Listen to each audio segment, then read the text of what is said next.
कि हमारा सपना तो अबुआ दिसुम अबुआ राज है। तो ये सपना को 22 साल में मैं कहूँगा जितनी भी पार्टियाँ सरकार बनाई उन्होंने इसको चकनाचूर किया है, बेचने का काम किया है, बनाने का नहीं किया है। शिबू सोरेन जी और हेमंत सोरेन जी पिता पुत्र 5 बार मुख्यमंत्री बन चुके और हर बार विरोधी दल के नेता भी बनते रहे। तो इन लोग चाहते तो ये चीज़ हो सकता था। हमको लगता है सत्ता सुख के लिए, नोट और वोट के लिए ये लोग झारखंडी जन को बेचने का काम कर रहे हैं।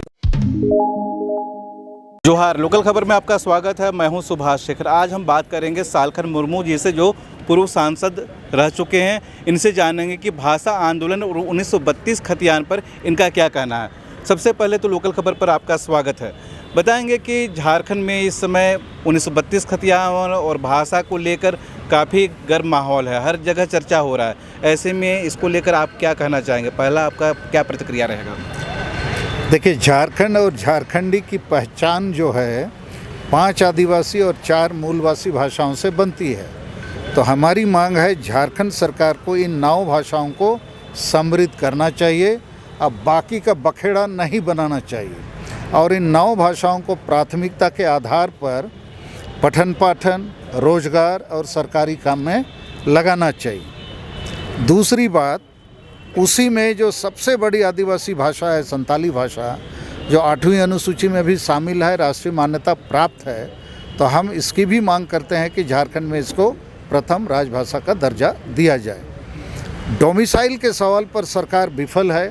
प्रमाणित हो गई कि ये जनता के साथ वादा खिलाफी कर रही है, धोखेबाजी कर रही है। जनता की जनभावना है कि खतियान आधारित स्थानीय नीति बने, लेकिन ये बन नहीं पा रही है। तो इसमें हम एक नया सुझाव आज ये देना चाहते हैं कि झारखंड में जितनी भी सरकारी या गैर सरकारी नौकरियां हैं उसका 90% हिस्सा ग्रामीण क्षेत्रों को दिया जाए और प्रत्येक प्रखंड में आबादी के अनुपात से कोटा बना के केवल प्रखंड के आवेदकों से उसको भरा जाए। ये काम करने से ये जो शिक्षित बेरोजगारों के दिल और दिमाग में आग जल रही है उसका समाधान निकलेगा, अब भाषा विवाद का भी समाधान निकलेगा। और साथ में हम लोग चिंतित हैं कि देश के संविधान में सबको धर्म मानने का अधिकार है, संविधान के अनुच्छेद 25 के तहत। तो सरना धर्म की मांग लंबे समय से की जा रही है।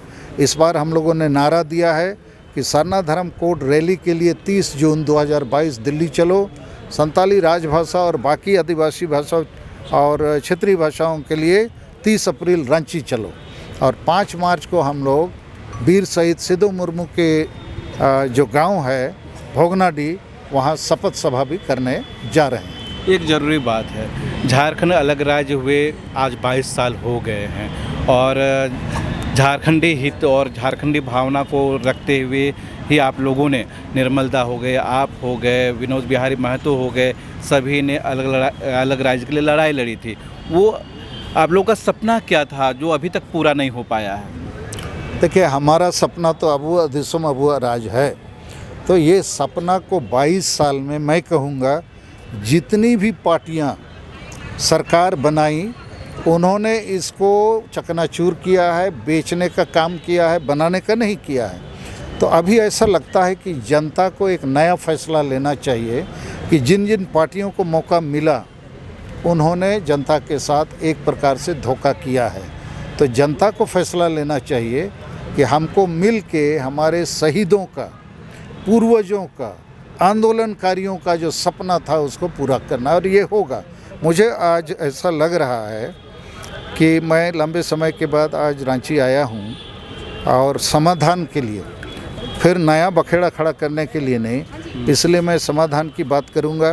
किसी भी भाषा की विरोध करना झारखंडी जन के लिए मजबूरी है, लेकिन सबकी भाषाओं का अपना अपना महत्व है, गरिमा है।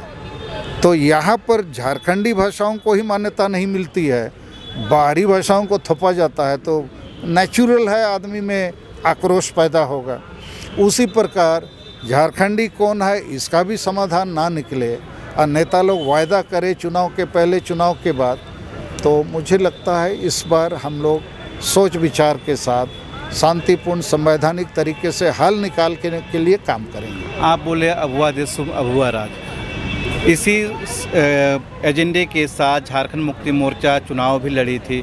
अभी हेमंत सोरेन खुद मुख्यमंत्री हैं, एक आदिवासी नेता हैं, चेहरा हैं, तो इनके राज में भी अब आप लोगों को सड़क पर आंदोलन करना पड़ रहा है। तो क्या उनका जो नीयत है सही नहीं है, क्या कहना चाहेंगे उनसे? भाई बिल्कुल साफ है, जेएमएम पार्टी और खासकर शिबू सोरेन जी और हेमंत सोरेन जी पिता पुत्र 5 बार मुख्यमंत्री बन चुके और हर बार विरोधी दल के नेता भी बनते रहे। तो इन लोग चाहते तो ये चीज़ हो सकता था। हमको लगता है सत्ता सुख के लिए, नोट और वोट के लिए ये लोग झारखंडी जन को बेचने का काम कर रहे हैं और इसीलिए कभी कांग्रेस के साथ सरकार बनाते हैं, कभी बीजेपी के साथ भी बनाते हैं, कभी लालू जी के साथ भी बनाते हैं। और लालू जी बोलते थे कि हमारी लाश पर झारखंड बनेगा। तो इनको इंटरेस्ट है सरकार बनाने का, इनको इंटरेस्ट नहीं है अबुआ दिसोम अबुआ राज के सपने को साकार करने का। अभी 2 दिन पहले ही झारखंड के विधानसभा के बजट सत्र के दौरान स्थानीय नीति, नियोजन नीति 1932 खतियान पर बहस हुआ था। इसमें हेमंत सोरेन ने क्या जवाब दिया था और सरकार का क्या पक्ष है, दोनों अलग अलग है। हेमंत सोरेन कहते हैं कि इसमें हम कानूनी सलाह लेंगे, जबकि सरकार की ओर से लिखित पक्ष आता है कि इसमें त्रिस्तरीय एक समिति गठित विचाराधीन है। तो सरकार यहाँ के लोगों के साथ खड़ी है या फिर बाहरी लोगों के साथ खड़ी है, आपको क्या लगता है? देखिए, ये सरकार जो है यहाँ के लोगों को बेवकूफ़ बनाने का काम कर रही है। और अभी यदि माननीय हेमंत सोरेन जी जो मुख्यमंत्री हैं 28 फरवरी को विधानसभा में कहते हैं हम 1932 का खतियान के आधार पर स्थानीय नीति बनाएंगे, मगर कोर्ट के फैसले का भी अध्ययन कर रहे हैं। तो कोर्ट का फैसला 20 साल पहले आया था, अब भी अध्ययन चल रहा है। फिर कमेटी, कितनी बार कमेटियां बन चुकी हैं। सीधे कहिए कि हम नहीं बनाएंगे, हम बाहरी और बाकी लोगों की दबाव में हैं, जनता भाड़ में जाए। और इसीलिए अब जनता को ही सोचना होगा, समझना होगा कि आपको मरना है या बचना है या जीना है, फैसला आपके हाथ में। डू और डाई, करो या मरो। तो हम लोग उस दिशा में जनता को जगा के जोड़ने का कोशिश करेंगे। जनता जाग चुकी है और आप देख सकते हैं कि यहीं राजभवन के सामने 150 किलोमीटर पैदल चलकर युवा का पूरा दस्ता आया है मुख्यमंत्री से मिलने के लिए। और आज 6 दिन हो गया, मुख्यमंत्री इनकी बात न सुने हैं न मिलने की मंशा रखते हैं। मैं इन लोगों से, राज्यपाल से महोदय से मिलने के बाद आके मिलूंगा, बात करूंगा। ऐसे एक बार मिल चुका हूं। हम इनके साथ हैं, चूँकि जनता की भावना के सम्मान देते हुए उनके लिए आवाज़ बनना चाहते हैं। तो ये एक प्रकार से तारीफ़ काबिल एक प्रयास है। और मुख्यमंत्री का तो दायित्व है कि जनता से बात करना, जनता की फरियाद को सुनना, जनता के दुख दर्द का समाधान निकालना। तो वो ठीक नहीं कर रहे हैं। मुख्यमंत्री ठीक नहीं कर रहे हैं, ये सालखन मुर्मू जो एक आदिवासी नेता हैं, प्रखर नेता हैं, इनके लोग सुनते हैं, इनका ये कहना है। और अब जनता जाग चुकी है, फिर भी मुख्यमंत्री हेमंत सोरेन इनकी नहीं सुन रही है। यहाँ से जो भी अपडेट होगा हम आप तक पहुँचाएंगे। जुड़े रहिए लोकल खबर के साथ।